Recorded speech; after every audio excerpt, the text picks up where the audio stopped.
Rancangan Tuhan begitu besar dalam hidupmu, tapi orang bodoh tidak memahaminya. Amin. Jadi orang bodoh adalah orang yang tidak memahami firman Tuhan. Apalagi orang bodoh. Mari kita lihat. Saudara tahu Saul? Raja Saul, saudara tahu? Kenapa dia tertolak? Karena dia melakukan apa yang bukan seharusnya dia lakukan. Sehingga Tuhan menolak dia. Kenapa dia lakukan itu? Karena dia tidak sabar. Menunggu Samuel datang terlambat dalam pikirannya. Nah, mari kita lihat di dalam 1 Samuel pasal 13 pada ayat 5 mulai. 1 Samuel nih, supaya saudara jangan jadi bodoh ya. Mari kita lihat saudara. 1 Samuel pasal 13 ayat yang kelima mulai. 1 Samuel pasal 13. Adapun orang Filistin telah berkumpul untuk berperang melawan orang Israel dengan 3.000 kereta, 6.000 orang pasukan berkuda, dan pasukan berjalan kaki sebanyak pasir di tepi laut. Mereka bergerak maju dan berkemah di Mikmas di sebelah timur Bet Awen. Ayat 6 terus. Ketika dilihat orang-orang Israel bahwa mereka terjepit sebab rakyat memang berdesak, maka larilah rakyat bersembunyi di gua, lekuk batu, bukit batu, liang batu, dan perigi. Terus ayat 7. Malah ada orang Ibrani yang menyeberangi alungan sungai Yordan menuju tanah Gad dan Gilead. Sedang Saul masih di Gilgal dan seluruh rakyat mengikutinya dengan gemetar. Ayat yang ke-8. Saul menunggu 7 hari lamanya sampai waktu yang ditentukan Samuel.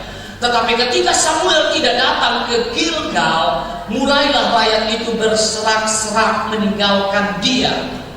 Ada waktu Tuhan, dan Tuhan akan membuat segala sesuatu indah pada waktunya. Berbicara soal waktu, ada 2 waktu yang kita gunakan sebagai orang percaya. Saudara, ada 2 waktu di dalam Alkitab. Yang pertama adalah Kronos, waktu Kronos, ya. Kronos itu adalah waktu yang kita gunakan sepanjang hari. 1 hari 24 jam, 7 hari dalam seminggu, itu waktu Kronos. Maka ada kronologinya, ya kan? Tapi dengan Tuhan kita gak boleh pakai waktu Kronos. Saul menggunakan waktu Kronos, ya. Sehingga dia bilang, aduh Samuel sudah terlambat, ini rakyat sudah menyerang, bahkan orang lain lari, ya kan? Sementara aku belum melakukan persembahan untuk minta belas kasihan Tuhan, karena dia menggunakan waktu Kronos. Dengan Tuhan kita gak boleh pakai waktu Kronos. Kita harus menggunakan waktunya Tuhan yang disebut dengan Kairos. Amin. Kairos, di mana Tuhan intervensi hidup kita, di mana Tuhan yang sesungguhnya bekerja secara bebas dalam hidup kita. Maka Saul dikatakan melakukan tindakan bodoh karena dia tidak sabar menunggu waktunya Tuhan. Saya akan buktikan orang-orang bodoh dalam Alkitab. Ya. Ada lagi satu, namanya Raja Asa. Saudara tahu Raja Asa? Mari kita lihat Raja Asa di 2 Tawarik 16 pada ayat 7. Pada waktu itu datanglah Hanani, pelihat itu kepada Asa, Raja Yehuda. Katanya kepadanya, karena engkau bersandar kepada Raja Aram dan tidak bersandar kepada Tuhan Allahmu, oleh karena itu terluputlah tentara Raja Aram dari tanganmu. Terus ayat 8. Bukankah tentara orang Ethiopia dan Libya besar jumlahnya, kereta dan orang berkudanya sangat banyak, namun Tuhan telah menyerahkan mereka ke dalam tanganmu karena engkau bersandar kepadanya. Waktu Raja Asa bersandar kepada Tuhan, Tuhan taklukkan semua musuh-musuhnya. Tapi setelah kerajaannya jaya, maka dia kembali, dia mulai kasih setianya kepada Tuhan itu mulai bergeser. Dia mulai berpikir dengan pikirannya, sehingga dia bilang, kalau begitu aku lebih perkuat lagi dia punya kerajaan. Dia berkoalisi, ya kan? dengan raja-raja di sekitar dia. Koalisi penting. Yang salah adalah ketika mengandalkan koalisi untuk memperkuat kerajaan. Mari kita lihat ayatnya yang ke-9. Karena mata Tuhan menjelajah seluruh bumi untuk melimpahkan kekuatannya kepada mereka yang bersungguh hati terhadap dia. Sebab itu mulai sekarang ini engkau akan mengalami peperangan. Orang bodoh adalah orang yang tidak bersandar kepada Tuhan. Jangan bodoh. Jika kita itu bersandar hanya begini sudah. Menurut penelitian, kalau orang bule punya otak itu beratnya itu 3 ons. Jadi otak yang pintar, cerdas itu beratnya 3 ons. Kalau orang Indonesia katanya kurang dari 3 ons. Makanya orang Indonesia banyak yang blow on. Tapi saya di sini percaya kita cerdas. Amin. Iya, haleluya. Ya. Tapi kalau orang Yahudi lebih dari 3 ons, dia 5 ons. Benar sih. Makanya orang Yahudi itu cerdas, pintar. Amin. Segala sesuatu yang bagus dibilang Yahud. Itu Yahudi. Ya. Kalau orang apa namanya, orang Manado bilang begini pada anak. Ya. Kalau ya, karena biar bodoh di sekolah, jangan bodoh makan.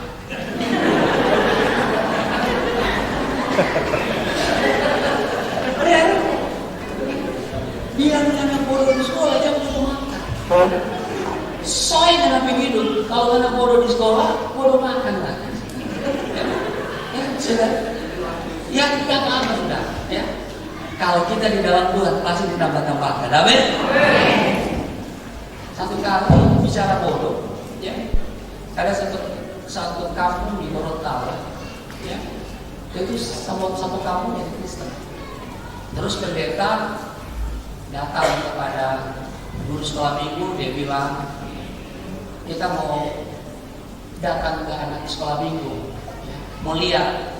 Sampai di ruang sekolah minggu dia tanya, anak-anak, siapa yang meruntuhkan tembok kiriku? Semua pada dia. Jangan jawab. Pendeta bilang, siapa yang meruntuhkan tembok kiriku? Makin tegak mereka. Terus dia bilang, Usman, coba siapa yang meruntuhkan tembok kiriku? Usman langsung menangis. Bukan saya, Pak Pendeta. Lebih gila lagi, DP guru sekolah minggu datang. Pak Pendeta, tidak mungkin Teh Usman. Dia orang baik-baik. Pendeta akhirnya jadi bodoh juga. Tidak mengerti firman Tuhan. Ketika Raja Asa bersandar kepada Tuhan, Tuhan perkuat kerajaan. Tapi ketika dia mulai bersandar pada pikirannya sendiri, maka Tuhan buat dia apa? Mulai hari ini engkau akan mengalami peperangan. Orang bodoh, orang yang tidak bersandar kepada Tuhan. Amin. Biar kita bodoh bersandar sama Tuhan. Tuhan bilang, ini anak yang cerdas. Amin. Kenapa? Karena dikatakan diberkatilah orang yang mengandalkan Tuhan. Amin. Saya ini sudah, ya, saya punya guru bahasa Inggris di SMP 2, itu Ibu SK, ya, SK sama Pandelaki, sekarang ada di Bitung, ya. Pandelaki, ya. Di ijazah dia tahu saya bahasa Inggris 5. Saya selalu bilang kalau ketemu, aduh ibu, sampai hati ibu kok kalau kita di ijazah kasih ke anak begitu kan. Tapi ibu tahu nggak? Walaupun 5 saya ada bahasa Inggris, saya pergi berkhotbah di Sydney, Brisbane. Bayangkan saudara, 18 hari saya di Australia di 2 kota Sydney dan Brisbane. Saya berkhotbah di sana. Ibu tanya, pakai bahasa apa? Bahasa Indonesia. Diterjemahkan dalam bahasa Inggris. Ngapain dulu, saudara? Ya, saya berbahasa Indonesia. Ya. Saya pergi ke negara Nelson Mandela, Johannes, Bahkan saya sampai di satu kota 250 km dari Johannesburg. Pakai bahasa Indonesia aja. Ya. Saya bolak-balik Israel, saudara. Pakai bahasa Indonesia. Karena orang-orang Israel banyak yang sudah lancar berbahasa Indonesia. Baik saya ada di Israel maupun kami ke Bethlehem. Di Bethlehem itu kan daerah Palestina, orang Israel tidak boleh ke sana. Najis tempat itu. Di Bethlehem juga orang berbahasa Indonesia di sana. Ya, guide lokal di sana itu berbahasa Indonesia. Di Mesir juga, ya, sampai hari ini saya punya teman di guide lokal di Mesir juga berbahasa Indonesia. Jadi saudara, saya bilang sama ibu, walaupun 5 saya punya bahasa Inggris, tapi saya sudah pergi ke bangsa-bangsa. Mungkin ibu dalam hati, karena aku mau bahasa Inggris. Tapi kalau dengan Tuhan, ya, itu bukan menjadi kendala. Yang penting kita bersandar sama Tuhan. Amin. Tapi anak-anak yang masih sekolah, jangan bilang tidak perlu belajar bahasa Inggris. Mereka juga, ya, walaupun nggak bahasa Inggris bisa ke bangsa-bangsa. Tidak dengan saya, saudara. Iya kan? Kalau saya suruh pukul bapak belum dulu di penjara. Jangan itu saudara. Ya. Jadi ya, orang bodoh, orang yang tidak bersandar sama Tuhan. Amsal 14 ayat 17. Siapa lekas naik darah,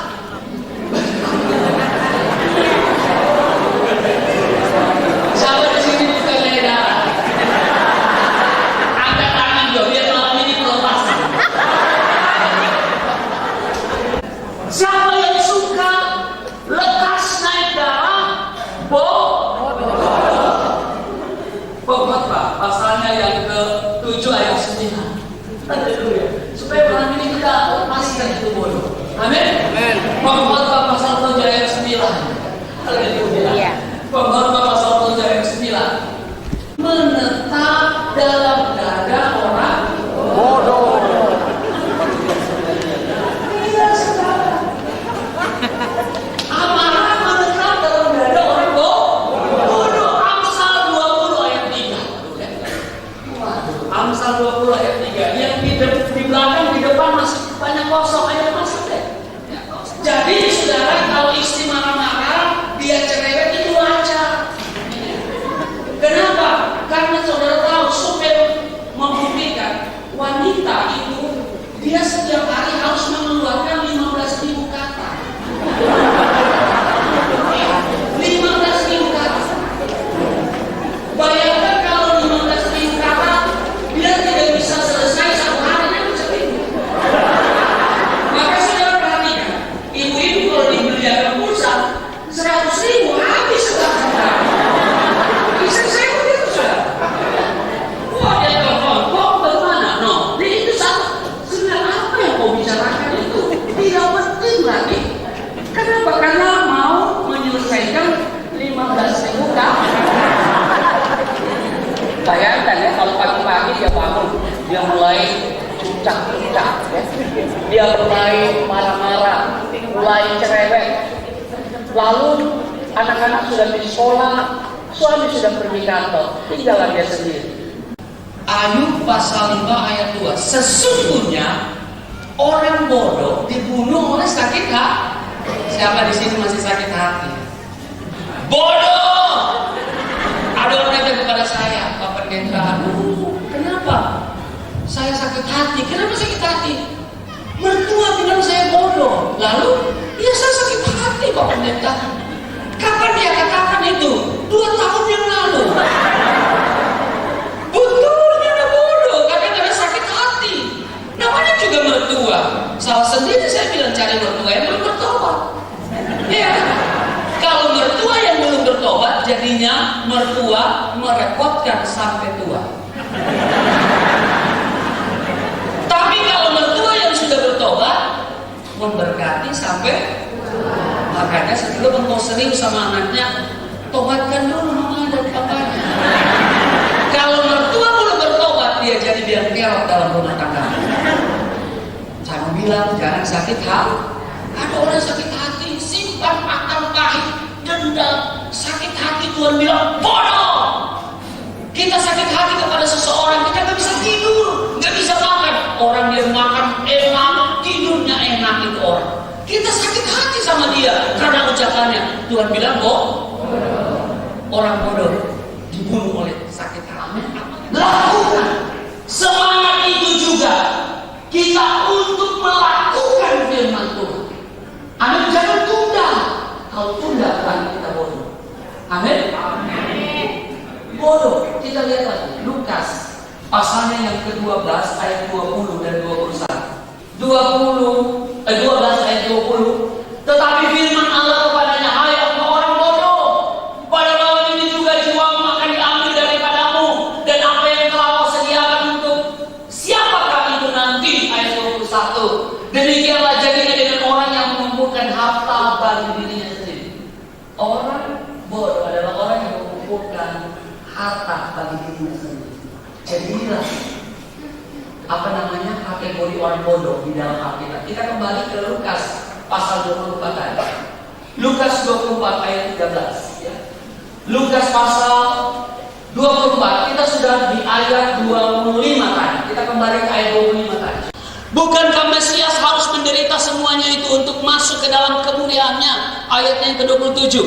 Lalu Yesus menjelaskan kepada mereka apa yang tertulis tentang dia dalam seluruh kitab suci, mulai dari kitab-kitab Musa dan segala kitab nabi-nabi. Terus mereka mendekati kampung yang mereka tuju.